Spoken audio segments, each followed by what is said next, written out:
Okay, hello friends. So, welcome to my YouTube channel. So, in last class, we were discussing how to solve exact differential equation, as well as we also saw how to solve for non-exact differential equations. So, in today's class, we will start with a new topic, that is linear differential equations. So, a linear differential equation is a differential equation where the dependent variable and its derivative is in a linear equation form. So we already know the linear equation is of form of y is equal to mx plus c, where m is the slope and c is a constant. So whenever you have a linear equation between the dependent variable and the derivative, then it is a differential equation. It is linear differential equation. So there are two most common form of linear differential equations. So these two are the most common forms of linear differential equations. So you can see here dy by dx, this is the derivative, and y, which is the dependent variable, these are in a linear relation, and these p, which is a function of x, and q to the function of x, these are functions of x. And similarly, the second standard form of this linear differential equation is dx by dy plus py, that is a function of y, and here again x, which is a dependent variable. Again here you will see the derivative and its dependent variable are in linear relation. So we will see questions on both these standard form. So let's see how to solve the first form. So this is the first standard form. So this is the solution of this form. So this form of linear differential equation, the solution is y into integrating factor and integration on the RHS side, integration of qx into integrating factor plus c, where the integrating factor is e to the power of px dx integration. So let's see how we will derive this equation.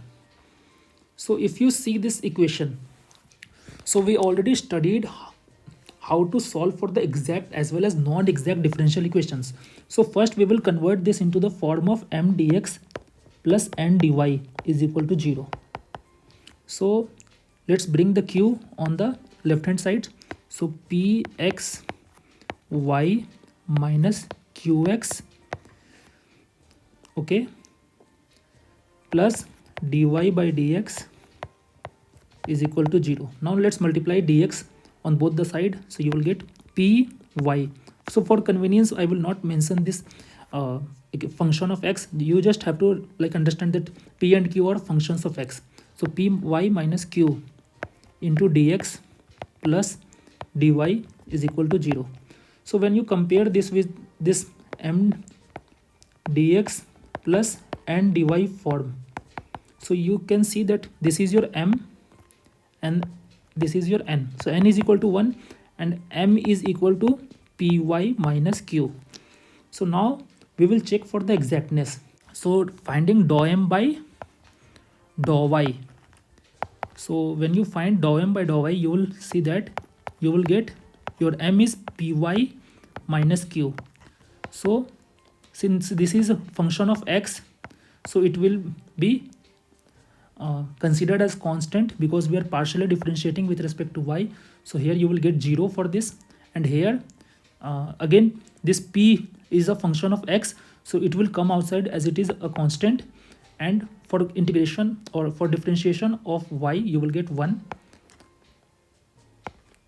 and minus 0. So you got px,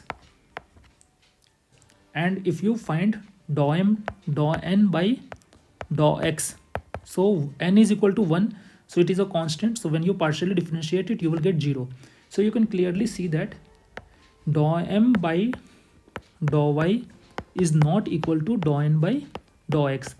So we know that for this type we have to first bring this non-exact differential equation into an exact form. So what we will do, we will find the integrating factor.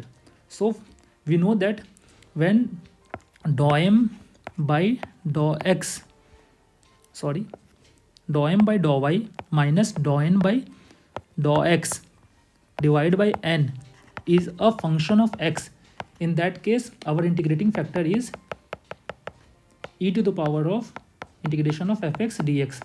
So we will use this to convert our non-exact differential equation into a differential equation. So what is our dou m by dou y? So dou m by dou y is equal to p. We have already found. So in place of dou m by dou y, you can write as px minus, and n is dou n by dou x is 0. So you can write as 0 divided by n. So n is equal to 1. You can see here. So 1. So you can see you have got a function of x, which is px. So our integrating factor will be e to the power of integration of px dx. Now when we will multiply this integrating factor to our parent equation, which is this equation, so we will actually convert this non-exact differential equation into exact differential equation. So let's multiply this. So dy by dx, so dy by dx plus px y is equal to qx. So here we have to multiply by integrating factor, and integrating factor is e to the power of px dx. So for convenience I will not write this bracket all time. So dy by dx plus py is equal to q, and we have to multiply by integrating factor e px. Sorry, I will not write this p again, p dx. So now dy by dx in the next step into e to the power of integration p dx plus p times y e to the power of integration p dx, and on the RHS side e to the power of integration p dx. So if you could see here, this is actually the differentiation of, this is actually the differentiation of y into e to the power of p dx, because if you differentiate this term inside the bracket, so you will get these two terms by applying chain rule. So let's do it. So if you differentiate this, so first by the chain rule principle we will assume this as constant, and we will differentiate this part. So considering y as constant, now differentiating the second term, this second term, this is our first term. So we will get, so p will come outside, and we will get e to the power of p dx plus, now we will differentiate the first term and consider the second term as constant. So e to the power of p dx into the first term, if you differentiate with respect to x, you will get dy by dx. So you can clearly see that we can replace this entire entity with this. So let's do it. So you will get dy dx y into e to the power of integration p dx is equal to q into e to the power of integration p dx. So now let's take this differentiation on the other side, and it will become integration, or just multiply by dx and integrate. So you will see that you will get y into e to the power of p dx integration of course, and on this side q into e to the power of integration of p dx and integration overall with respect to dx. So this is your final solution, what I was talking about. So just you have to keep this in mind, that here this is our integrating factor. This is our integrating factor. Integrating factor. Okay, so let's solve this illustration. So just sit back and listen carefully. So first we will try to bring this form into our standard form. So our standard form is dy by dx plus p as a function of x into y is equal to qx. So we want dy by dx and y as a linear relation. We will divide the entire equation by x plus 1. So let's do it. So you will get dy by dx minus y by x plus 1, and this side you will get e to the power of 3x x plus 1 whole square by x plus 1. So you can see that one of your this it will get cancelled, and you get dy by dx minus y x plus 1 is equal to e to the power of 3x x plus 1. So your p function is minus 1 by x plus 1, and your q function is